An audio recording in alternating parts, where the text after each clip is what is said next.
আমরা তো পুলিশকে পয়সা দিয়ে এখানে পুলিশ আপনার পেছনে এইটা ঠিকঠাক করতে পারলে আপনি শোনেন আপনি যে আমাকে কথা বললেন পুলিশকে আমি এখন রিকোয়েস্ট করতে পারি।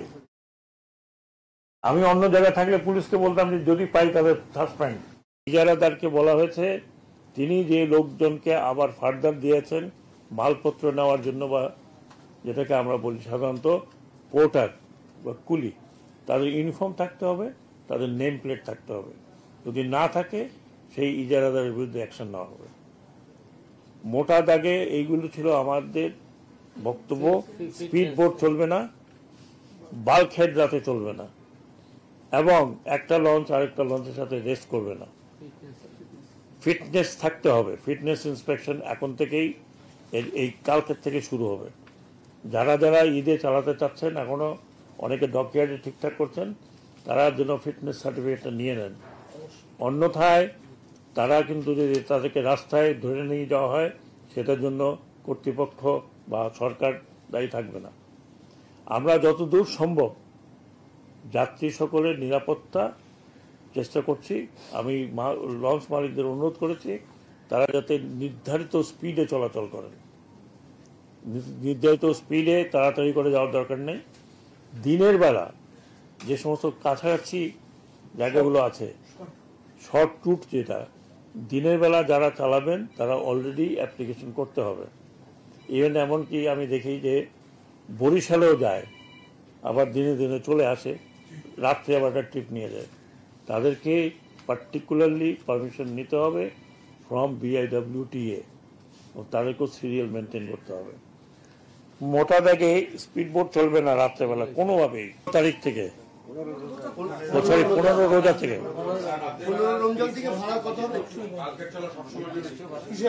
বাল্ক হেড স্পিড বোট রাতের বেলা সবসময় নিষিদ্ধ, এখন তো চলবেই না। Whatever you do it. আমি ইন জেনারেল বললাম, হ্যাঁ, কবে থেকে 5 দিন পরে আর 10 দিন করো, অসুবিধা নাই। ভাড়ার কথা বলা হয়েছে, এখন ওনারা কম রেটে যাত্রী নিচ্ছেন, যেহেতু যাত্রী হচ্ছে না, যাত্রী স্বল্পতার কারণে বিভিন্ন রুটে বিভিন্ন ভাড়া নেয়। আমার কাছ থেকে নিচ্ছে 3000 টাকা। কোথায় মালিক? হ্যাঁ, ওই যে উনি আমার কাছ থেকে প্রথম দেবে না, তারপর বলে স্যার 3000 টাকা দেন। 3000 টাকা দিচ্ছে, আরেক বোধ হয় 6000 দিচ্ছে, দুজনে মিলে। আচ্ছা, ওই থেকে যাত্রী হয় না, ওনার কেবিন খালি, আমাকে 3000 টাকা কেবিন দিচ্ছে। হ্যাঁ, হয়তো বিনা পয়সা নিতে চাচ্ছিল। ভাড়া নির্ধারিত ভাড়াটা আমি যদি বলছি আজকের থেকে আপনার টাঙিয়ে দেবেন। যে নির্ধারিত ভাড়া কি, ঈদের জন্য না, নির্ধারিত ভাড়া। এখন আপনারা আমার কথা শোনেন নাই ভাই।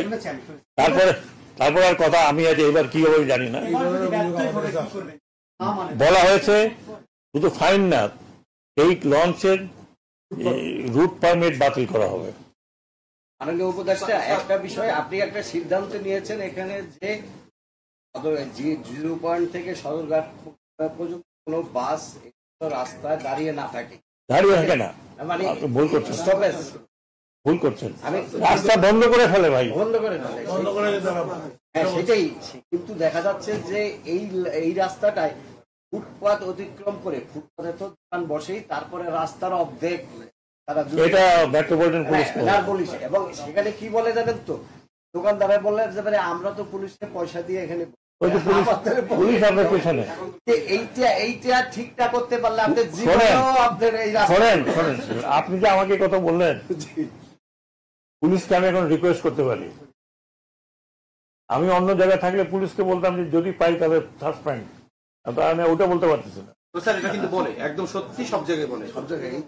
ওই যে পুলিশের ওই যে কোথায় আছেন ডিসি ট্রাফিক লালবাগ এবং আপনার কথা শুনছে উনি।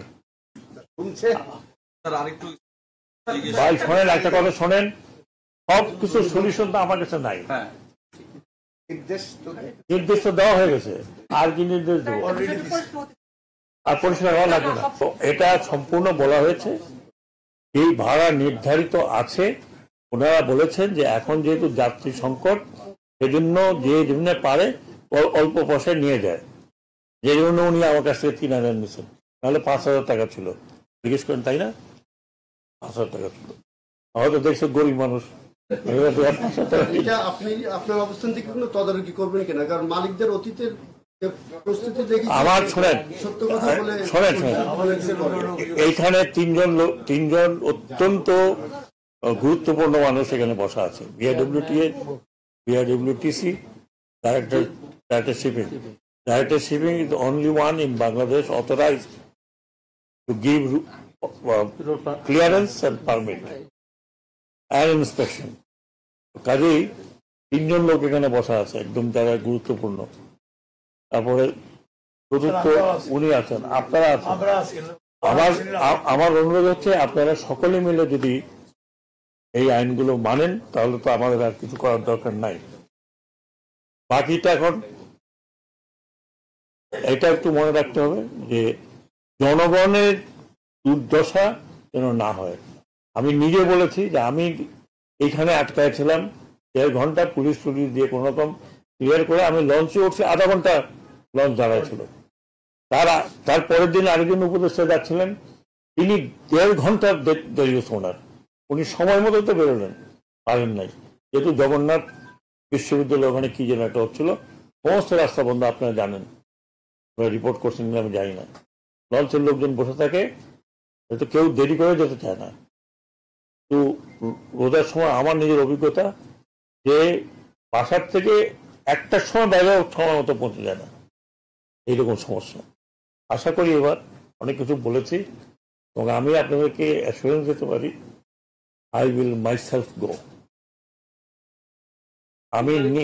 আমি নিজে দেখবো। আপনারা এতদিন নিশ্চয়ই আমাকে চিনেছেন যে আমি যদি বলি আমি যাব, তার মানে আমি যাব। সদরঘাটে যাব, আমি নিজেই যাব ইনশাল্লাহ। দোয়া করেন যে হাঁটাচলা করতে পারি।